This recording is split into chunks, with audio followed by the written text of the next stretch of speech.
वाले वाक्य हैं इंपरेटिव सेंटेंस के अंतर्गत आते हैं। इनसे 3 बातें प्रकट होती हैं: प्रपोजल, रिक्वेस्ट और ऑर्डर। ये हो गया प्रस्ताव।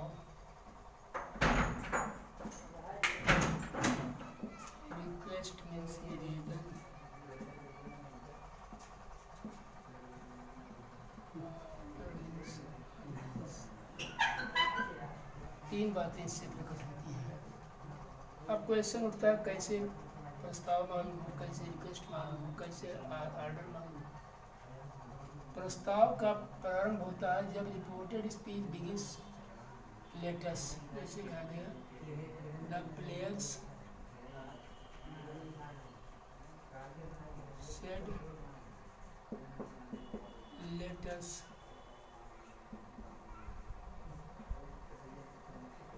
प्ले।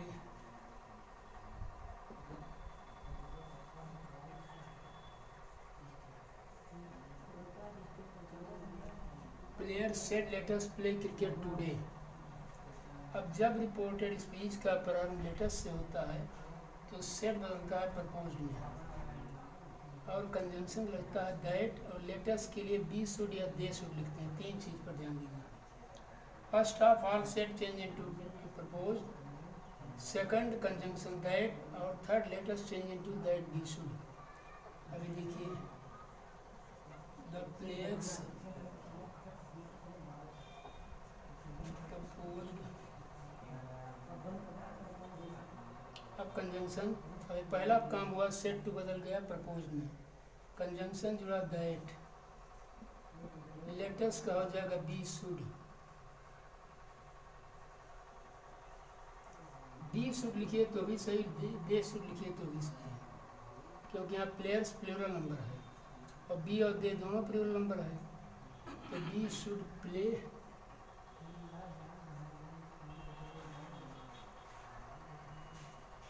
क्रिकेट टुडे का हो जाएगा दैट डे। ये बात पहले बताया गया है, टुडे का क्या हो जाएगा दैट डे। ये तो हुआ प्रपोजल। अब आइए रिक्वेस्ट में, ऐसे लिखिए रिक्वेस्ट कैसे जाहिर होता है। The peon said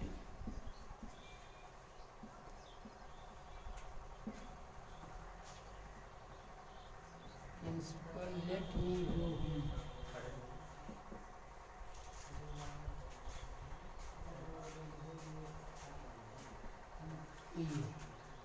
reporting verb आपका हो गया the peon said to the principal, और रिपोर्टेड स्पीच हो गया लेट मी गो होम।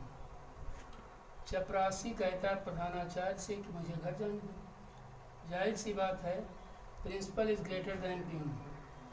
चपरासी जब भी कुछ प्रिंसिपल से कहेगा तो निवेदन ही करेगा। ये सेंटेंस का भाव ही प्रकट करता है। अब यहाँ पर सेट टू आपका बदल जाएगा किसमें, रिक्वेस्ट में। ये हो गया द प्यून और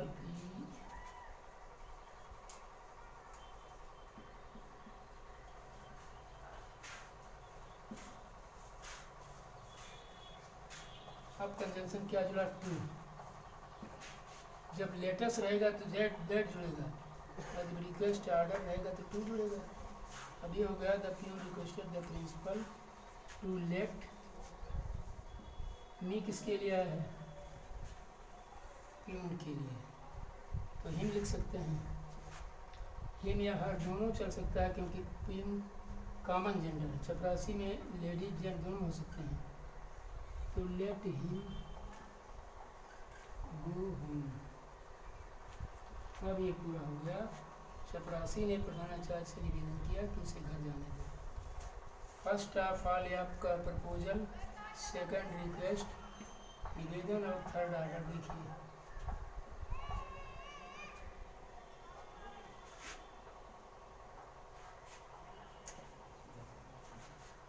माई class teacher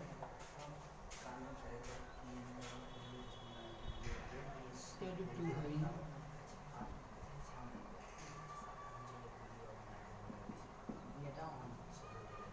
said to Hari, let this student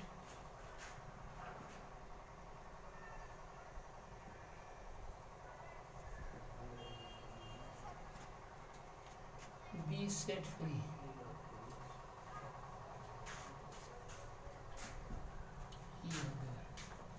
class teacher ने किससे कहा? हरी से। ये सेट टू आपका हो गया क्या? Reporting verb. अब reporting verb set to change into order, क्योंकि क्लास टीचर जब भी करेगा तो ऑर्डर करेगा, जब भी क्लास टीचर करेगा तो ऑर्डर करेगा। सेट टू बदल जाएगा ऑर्डर्ड में। अब सेट टू यहाँ सट गया, कंजंक्शन क्या जुड़ेगा? टू। टू लेट दिस, इसमें कोई परिवर्तन नहीं होगा। To let this student be set free, अर्थात ये पूरा हो जाएगा my class teacher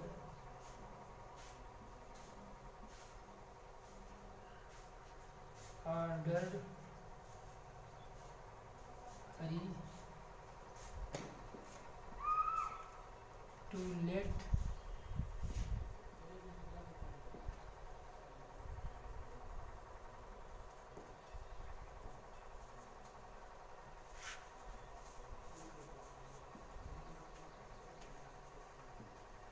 B set free.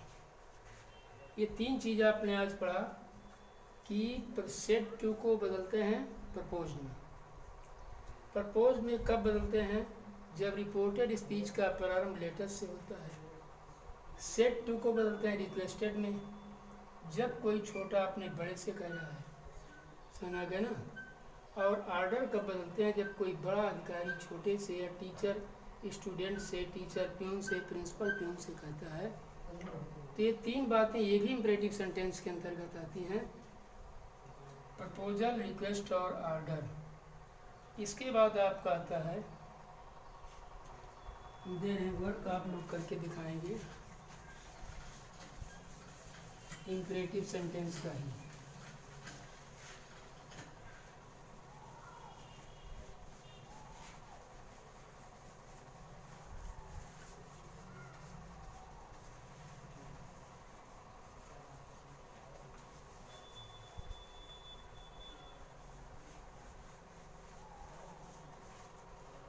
देखिए, the manager MANAGER said to the clerk,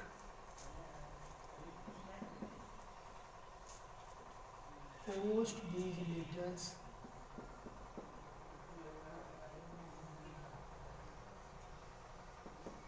today।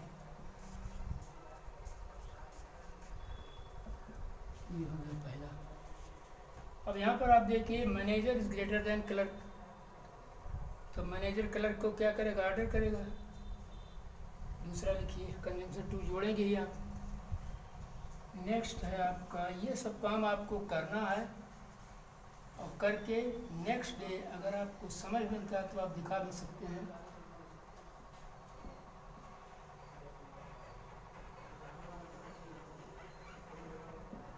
Ramu said to his elder brother, let me go home today। दो। तीसरा लिखिए, Mukesh said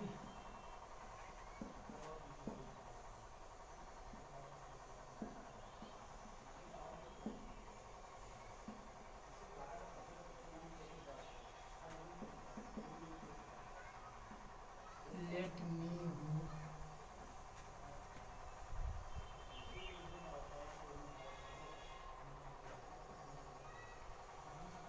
for an urgent work।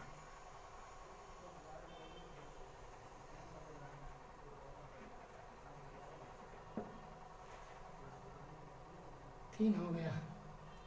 Order वाला देखिए,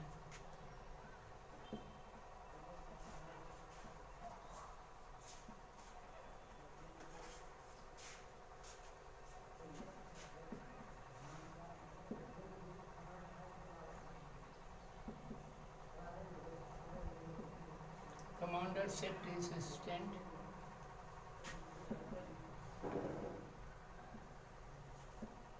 let this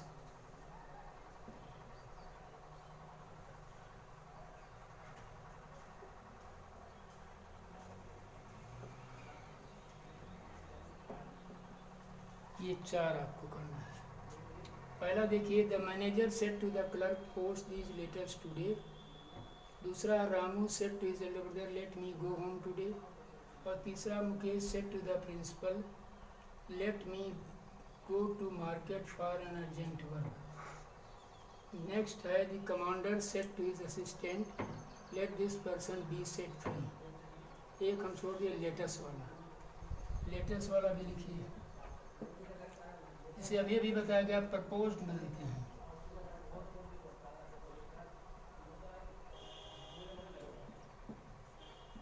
Hari said let us go to temple। Hari said let us go to temple। Latest वाला formula आपको बताया गया है कि जब रिपोर्टेड स्पीच का प्रारंभ लेटेस्ट से होता है तो सेट टू को प्रपोज में और कंजंक्शन दैट दे शुड या दैट बी शुड, अर्थात ये लेटेस्ट चेंज होकर के दैट दे शुड या दैट बी शुड में बदल जाता है। अब ये हो जाएगा जैसा आपको ही बताया गया है, Hari propose that be should go to temple.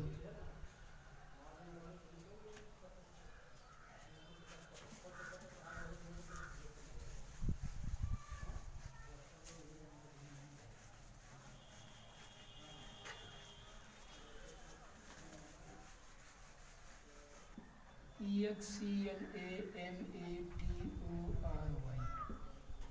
Exclamatory sentence है क्या? हिंदी में इसे कहा जाता है विस्मय सूचक वाक्य।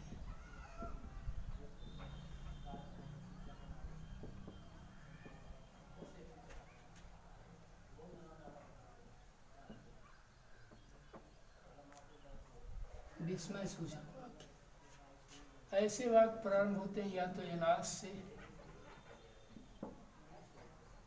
या फिर हुर्रा से या फिर ब्रीगो से। ये 3 सब साइन ऑफ एक्सक्लेमेशन के अंतर्गत आते हैं। एलास दुख का सूचक है, ये प्रसन्नता का सूचक और ये प्रशंसा का सूचक है। इन तीनों शब्दों के आने पर बदलेंगे कैसे? अगर रिपोर्टेड स्पीच का प्रारंभ एलास से होता है तो सेड को बदलेंगे। देखिए, एक्सक्लेम्ड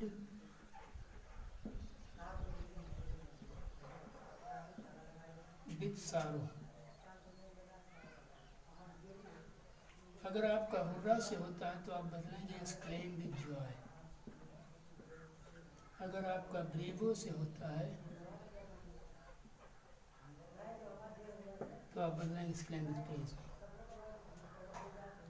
इसके अलावा कभी कभी एक्सक्लेमेटरी सेंटेंस व्हाट या हाउ से प्रारंभ होते हैं, व्हाट और हाउ, जिनसे आश्चर्य का भाव प्रकट होता है। अगर इससे प्रारंभ होते हैं व्हाट या हाउ से, जो कि आश्चर्य का भाव प्रकट करते हैं, तो रिपोर्टिंग और सेड को बदल देते हैं exclaim with surprise.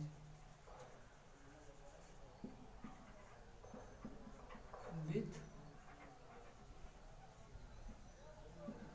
Exclaim with surprise, तब सेड को बदला जाएगा एक्सक्लेम विद सरप्राइज और कंजंक्शन लगाया जाएगा दैट। आपकी थोड़ी सी झलक हो गई। एक्सक्लेमेटरी सेंटेंस का इनडायरेक्ट हम कैसे बनाएं? एक एग्जांपल देखिए, से Ramu said alas my friend is no मोर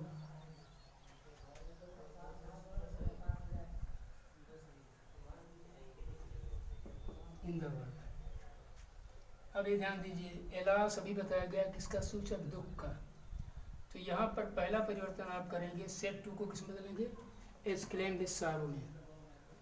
अब ये आपका सेड हट गया और एलास में हट गया। पूरा हो गया। रामू एक्सक्लेम्ड विद सारो, कंजंक्शन जुड़ा दैट। माई फ्रेंड किसके लिए आया है? रामू के लिए। तो जाहिर सी बात है first person will be change according to the subject of the reporting verb, तो हिज फ्रेंड हो जाएगा। अगर यहाँ किसी लड़की का नाम होता तो हर फ्रेंड हो जाता। तो Ramu exclaimed with sorrow that his friend, is का हो जाएगा वाज, बाकी पूरा रहेगा no more in the word. इस प्रकार के इम्परेटिव एक्सक्लेमेटिव सेंटेंस बनाए जाते हैं। इसमें आपका एक एग्जाम्पल हुआ हुर्रा, ब्रेवो और व्हाट, यहाँ वाला कल। देखिए